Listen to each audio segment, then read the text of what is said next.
I think it's important for those of you following along here to get a quick understanding of just what led to the mass migration of 4 million Italians from the late 1800s to the early 1920s.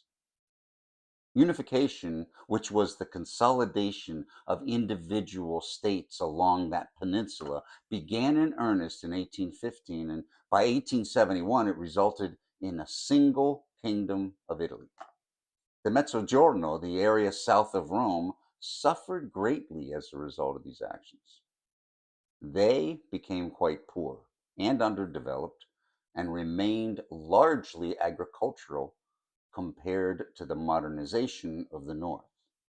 Sicily and Calabria, the home of my ancestors, at the bottom of the boot, were particularly ravaged. Many of them lived in limestone huts that were wedged into the hillsides. They had walkout basements that housed the livestock. Think about that. The main floors all had fireplaces that attempted warmth in the winter and produced smoke in the summer to ward off mosquitoes. Now, in my book, L'America, above the village of Serra San Bruno in Calabria, Giuseppe Mosca and his family epitomized the poverty that enveloped the South.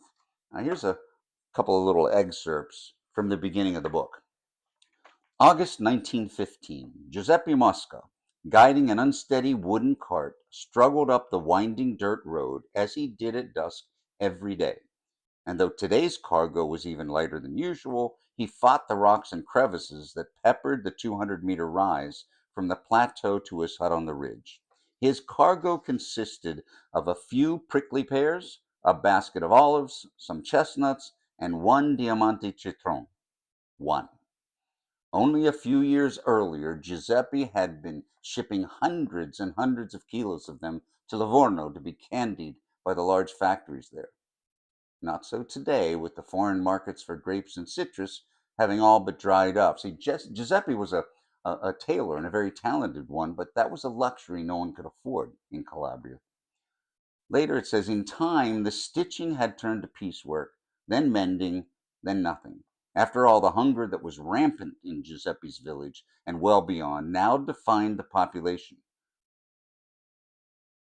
Although the residents were stubborn in their dress, they were obliged to wear threadbare vests, pants, and skirts. Occasionally, he lengthened a pair of pants or mended a lapel for a handful of cipolle rossi.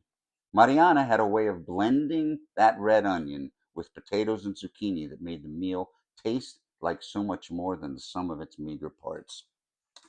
Now, in future episodes, I might read an excerpt or two as it relates to the day's topic. Till then, saperne più. Find out more.